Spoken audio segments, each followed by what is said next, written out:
नमस्कार दोस्तों, मैं अमरनाथ कुमार। जब देश आज़ाद हुआ तो बैंकिंग सिस्टम भारत में बहुत कमज़ोर था। प्राइवेट बैंक होते थे छोटे छोटे, और कर्ज माफियाओं का राज था। हमने पुरानी फिल्मों में, जो नए लड़के हैं वो तो आजकल मॉडर्न फिल्म देखते हैं, उसमें नहीं दिखाएगा। पुरानी फिल्मों में आप देखे होंगे कि सामाजिक आधार पर ही फिल्म बनती थी। जो समाज में क्या कुरीतियाँ थी और क्या प्रॉब्लम था, उसके आधार पे फिल्म बनता था, और कोई सरकार उसको रोक नहीं लगाती थी। हाँ, बनता है तो बनने दो, कोई डिक्टेटरशिप नहीं था। तो जो दिखाते थे वो सच्चाई दिखाते थे। आप उसमें देखा होगा आप लोगों ने पुरानी फिल्मों में, ब्लैक एंड व्हाइट, उसके बाद की फिल्म में 80-90 तक, 80-85 तक जो फिल्में बनी, उन सब में दिखाया गया था कि कैसे किसानों का जमीन हड़प लिया जाता था। जमींदारों के द्वारा कर्ज लेने के लिए जाते थे और अंगूठे लगवा लेते थे पेपर पे, और धीरे धीरे उनकी जमीन हड़प ली जाती थी।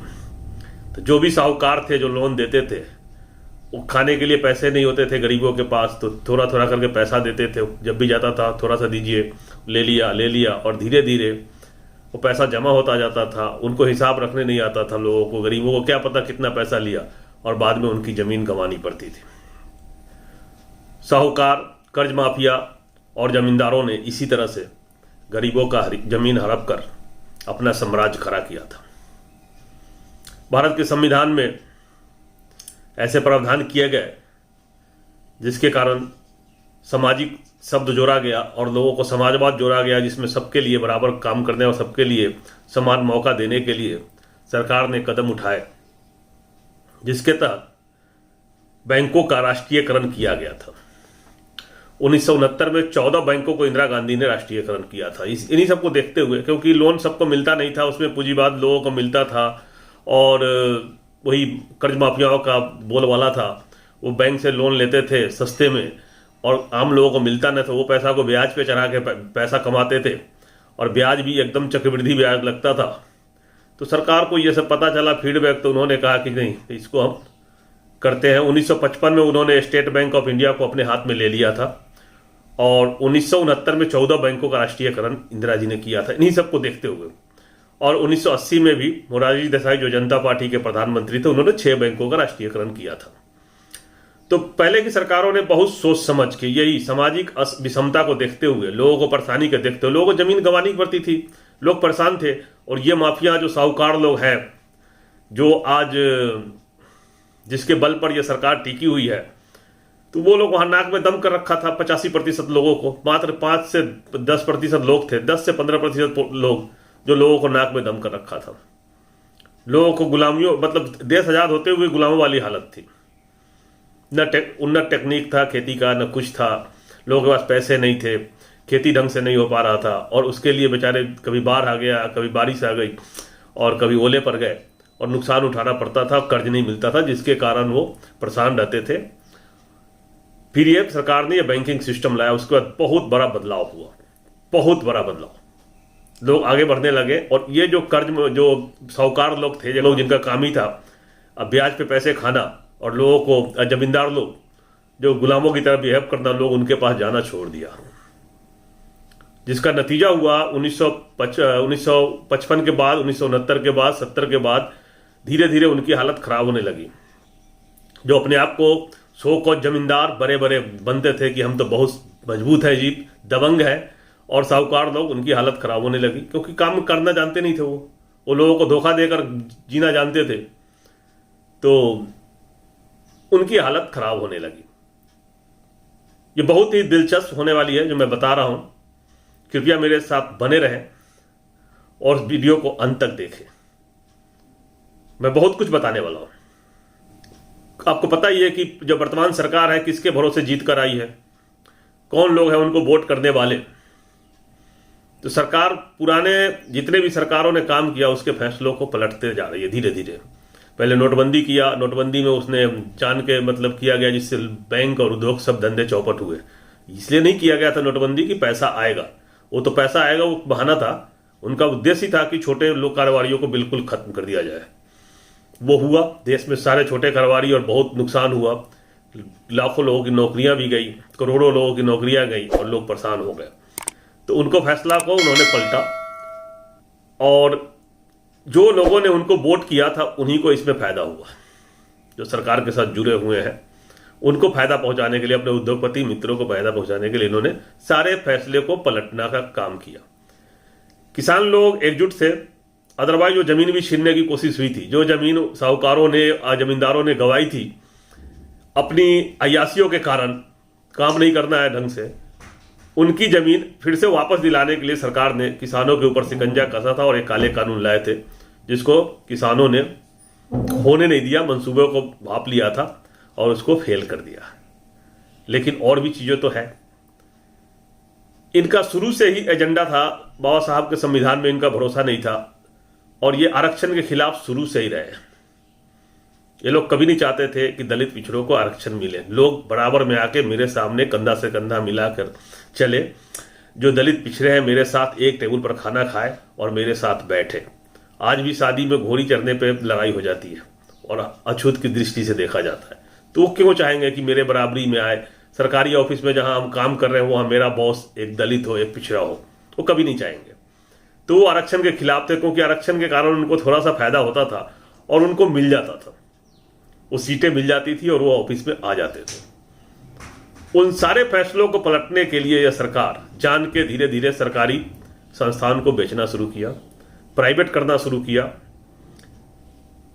और उसी के मंसूबे पे यह काम कर रही है सरकार। उनका एजेंडा यही है, अपने वोटर को खुश करना है। जो 30% वोटर उनको मिला है, जिनसे वोट लेकर ये जीते हैं, उनको खत्म करना चाह रहे हैं। एक बैंकिंग वाले और कुछ लोगों से मैं जब बात किया तो उनका यह कहना था कि 52 साल बाद सरकार चक्र को उल्टी दिशा में घुमा रही है। जैसा कि मालूम है, भाजपा सरकार उन्हीं साहूकारों और जमींदारों के वोट से जीतकर आई है और उनका संपूर्ण समर्थन भी है। उनको मदद करने के लिए बैंकों को फिर से निजीकरण कर रही है। बैंकों को निजीकरण से अप्रत्यक्ष रूप से दलित पिछड़ों का आरक्षण भी खत्म किया जा रहा है। आरक्षण खत्म करना आरएसएस का छुपा हुआ एजेंडा भी है, यह सबको पता है। एक साथ कई काम किया जा रहा है। आरक्षण खत्म करने का जो एजेंडा था उस पर काम हो रहा है, यानी अब गरीब पिछड़े लोगों को रोजगार नहीं मिलेगा, जिनको आरक्षण के बल पे मिलता था उनको नहीं मिलेगा और धीरे धीरे लोग ब्याज माफियाओं के चंगुल में फंसेंगे। अब जब बैंक प्राइवेट हो जाएगा तो सबको लोन मिलेगा नहीं, इतनी आसानी से तो नहीं मिलेगा। सरकारी बैंक में बड़ी आसानी से मिलता था और थोड़ा लिबरल भी थे। एक दो किस्त अगर बाउंस हो गया तो कोई बात नहीं, बाद में दे देंगे। वो रिकवरी के लिए जल्दी नहीं आते थे। प्राइवेट वाले तो घर पे आ जाएंगे, वो ले जाएंगे। सरकार का कहना है कि ये बहुत बड़ा बोझ था, क्योंकि लोग लोन लेके भाग जाते हैं, बैंक एनपीए हो जाता है, बैंक अकाउंट, लोगों के कर्ज, फिर उसको बैंक को बचाने के लिए मुझे पैसा देना पड़ता है, इसलिए हम इससे छुटकारा पाना चाहते हैं और व्यापार करना सरकार का काम नहीं है। यह है सरकार का कहना। लोगों का कहना है कि व्यापार करना आपका काम नहीं है, लेकिन व्यापार आप मत करिए, कौन कहा है? लेकिन जब हम आपको चुन के भेजे हैं अपने वोटों से और आपको सरकार में बैठाए हैं, तो हमारे हितों का भी ध्यान रखना आपका काम है। आप व्यापार करना आपका काम नहीं है। आपने तो बड़ा लॉजिकली कह दिया कि व्यापार करना मेरा काम नहीं है, लेकिन हमारी हितों की रक्षा कौन करेगा? अगर एनपीए होता है अकाउंट, लोग पैसे लेके भागते हैं, तो उसको रोकना था, न कि बैंकों को निजीकरण करना था। आप ऐसे लोगों को लोन क्यों देते हैं? लोन देने से पहले उसकी अच्छी तरह से जांच क्यों नहीं होती है? जितने का लोन देते हैं उससे ज्यादा का उसको कोलेट्रल रखा जाता है, वो आपने रखा नहीं रखा? तो बैंक में अगर कहीं गड़बड़ी है तो उसको ठीक करेंगे या अपने बैंक को बेच देंगे। और क्या गारंटी है कि ये बैंक जिसको आप दे रहे हैं, जिसको बेच रहे हैं, वो कोई उद्योगपति ही लेगा भारत का? वो नहीं भागेगा। उनका कहना है कि अनिल अंबानी का अभी जो दिवालिया घोषित किया आपने, उनका क्या बिगाड़ लिया? अभी भी तो बाहर है वो, तो उन्होंने करीब 1 लाख करोड़ खा गए। और ऐसे कई बैंक वाले, ऐसे कई लोग हैं जो बैंकों को पैसा लेके विदेश भाग गए, उनको अभी तक तो आप लाए नहीं। और आपके राज्य में ही गया, आपके शासनकाल में ही गया, पार्लियामेंट में विजय माल्या मिला और उसके बाद गायब हो गया जेटली जी से। ये तो सब लोग सवाल कर रहे हैं ना, क्वेश्चन कर रहे हैं। बाद में पता चला विजय माल्या खुल के बोला कि मैंने कितने करोड़ पैसे दिए थे जाने के लिए और मुझे जाने दिया गया। तो जो उद्योगपति बाद में भागेंगे, ये बैंक का पैसा, बैंक दे देंगे आपको बेच के, बैंक को डुबा देगा और फिर भागेंगे। फिर क्या करेंगे आप? लोगों का पैसा डूबेगा, बैंक डूबेगा। तो ऐसा नहीं हुआ, ऐसा नहीं है। यस बैंक डूबा, लोगों का कहना है, उदाहरण दे रहे हैं कि यस बैंक डूबा, अभी आपने यस बैंक वाले का क्या हाल हुआ, प्राइवेट बैंक था ना यस बैंक, इस बैंक में पैसा डूबा लोगों का, तो आपने उसको फिर से पैसे दिया, बेल आउट किया और उस बैंक को खड़ा करने में मदद किया। आईसीआईसी बैंक का घोटाला सबको पता है, प्राइवेट बैंक था, क्या हुआ उसमें। तो लोगों को कहना है कि इससे ये बैंक डूबेगा, आज न कल फिर डूबेगा, प्राइवेट बैंक के हाथों में जाएगा, तो उद्योगपति फिर से इस बैंक को डुबाकर और सारे देश को पैसा लूट के भाग जाएंगे, फिर आप क्या करेंगे। उनका और भी कहना है, कई चीजें कहना है, मनमानी करेंगे बैंक, निजीकरण के बाद मनमानी करेंगे बैंक, पूरी तरह से व्यावसायिक हो जाएगा। आपने देखा होगा सरकारी बैंकों में पहले एटीएम का लिमिट नहीं था, कितना भी पैसा निकालो कोई मतलब नहीं है, वो धीरे धीरे मिनिमम बैलेंस की नहीं था कि मिनिमम बैलेंस रखने की जरूरत नहीं है, लेकिन अब हो रहा है ना, मिनिमम बैलेंस के नाम पर लोगों को लूटा जा रहा है। एटीएम की लिमिट लगा दिया गया, एटीएम से पैसा निकालने पर भी पैसा लगेगा, चेक से पैसा निकालने पर कितनी बार निकालेंगे, कितनी रकम पे निकालेंगे बैंक से, उस पर भी पैसा लग रहा है। तो ये सब जो लग रहा है पैसा, तो सरकारी बैंकों में थोड़ा सा कम है, लेकिन जैसे ही सरकारी बैंक खत्म हो जाएगा, प्राइवेट बैंक इसको बढ़ाएगा, और इसको बढ़ाएगा तो आपके ऊपर कंट्रोल नहीं रहेगा। उनका कहना था कि कोरोना काल में जितने भी प्राइवेट हॉस्पिटल थे उन्होंने मनमानी की, जो 5 किलो का ऑक्सीजन सिलेंडर जो नॉर्मल दिनों में 1000 रुपए का होता है, 1-1 लाख रुपए में बिका, रेमडेसिविर दवाई इतना महंगा बिका, आपने तो नहीं रोक लगाया। तो उसी तरह प्राइवेट बैंकों का आप क्या बिगाड़ लेंगे बाद में, तो देश बिल्कुल अराजक स्थिति में हो जाएगा, माहौल चला जाएगा और बहुत मुश्किल में होगी, लोगों का बहुत मुश्किल हो जाएगा। आपने जो जनधन योजना बनाया था सुरक्षा बीमा, उसके अंतर्गत सरकारी बैंक ने ज्यादा काम किया, प्राइवेट वालों ने बिल्कुल कम। वो नहीं चाहते थे कि हम घाटे का काम करेंगे। फिर उनका कहना है कि धनराशि सुरक्षित नहीं रहेगी, वही सुरक्षित का कि सरकारी बैंकों पे लोगों का भरोसा है।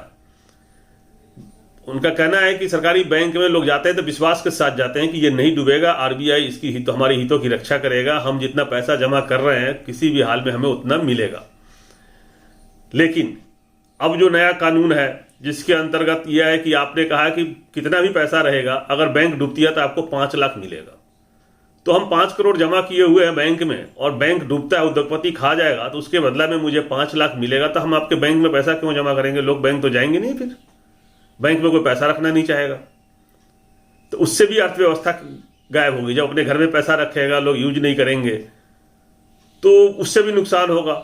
ऊपर आपने निजी बैंकों को न्यूनतम राशि 5,000 से अधिक रखना अनिवार्य कर दिया है, वो भी कहा इन्होंने। तो जो छोटे लोग हैं, जो पेंशन वाले हैं, जिनकी 5,000 से नीचे आती है, बेचारा उसको कितना परेशानी होगी, कहां से 5,000 मिनिमम। बहुत सारे लोग ऐसे हैं जिनकी सैलरी आती है और जीरो कर देते उसी दिन। तो इस तरह से तो बहुत सारे लोगों का खाता पर देख रहे हैं कि उसको पेनल्टी के बाद पेनल्टी लगता जा रहा है, तो ये तो नुकसान होगा ना। तो ये लोगों का कहना है, युवा विरोधी निर्णय है बैंकों का निजीकरण करना, युवा विरोधी निर्णय है कि आज वर्तमान सरकार के कार्यकाल में बेरोजगारी दर अपने उच्च स्तर पर है, युवा वर्ग रोजगार के लिए दर दर भटक रहे हैं, करोड़ों की संख्या में युवा बेरोजगार हो गए। सरकारी बैंक रोजगार का सबसे बड़ा उपक्रम है जिससे हर वर्ग को आरक्षण के हिसाब से नौकरी मिलती है। आईबीपीएस के माध्यम से सरकारी बैंकों के लिए बहुत से पदों का चयन होता है, लेकिन बैंकों का निजीकरण होने से यह रोजगार भी खत्म हो जाएगा। निजीकरण के बाद जो अभी वर्तमान में जो स्टाफ है उनकी छटनी भी हो सकती है कि कोई भी प्राइवेट आदमी को लगेगा कि हम ज़्यादा स्टाफ की मुझे ज़रूरत नहीं है, कुछ शाखा को बंद भी कर सकते हैं, तो उनके भविष्य के लिए भी ये खतरनाक निर्णय है। एक ने वही कहा कि पनप सकता है ब्याज माफिया, फिर से ब्याज माफियाओं का कब्जा होगा देश पर। वही जो अपने लोगों को जिनके बदौलत जीत के आए हैं उनको भी इन्होंने फायदा पहुंचाने के लिए ये बैंकों का निजीकरण हो रहा है। उनका कहना है कि सरकारी बैंकों का निजीकरण से सिर्फ सरकार, नौकरी पेशा और कॉरपोरेट घरानों को फायदा होगा। इससे सिर्फ सरकार को फायदा होगा कि बस छोड़ दिया, मतलब कोई मतलब नहीं, सैलरी नहीं देनी एम्प्लॉय को, बैंकों से कोई मतलब नहीं है। जो नौकरी वाले लोग हैं उनको समय पर पैसा मिल रहा है, एक फिक्स राशि बैंक में आएगा, उनको फायदा होगा, और कॉरपोरेट वालों को होगा। निजीकरण से आम लोग, छोटे कारोबारी, किसान आदि के लिए परेशानी का कारण बनेगा, साथ ही उनके बैंकिंग सेक्टर से बाहर होने की संभावना भी बढ़ जाएगी। वही बोला कि लोग बैंक में जाएंगे नहीं, बैंक से मतलब नहीं रखेंगे, क्यों जाएंगे वहाँ, इतना दौड़ धूप करेंगे, मिलेगा नहीं पैसा, और उसके कारण वो गांव में ही लोकल ब्याज माफियाओं के चंगुल में फंसेंगे। फिर से जो लोकल लोग होते हैं वो पैसे देंगे और धीरे धीरे फिर उनकी जमीन वही हाल होगी, उनके वैल्यूएबल कुछ मूल्य वस्तु साइन कराएंगे, कुछ तो गिरवी रखो जी।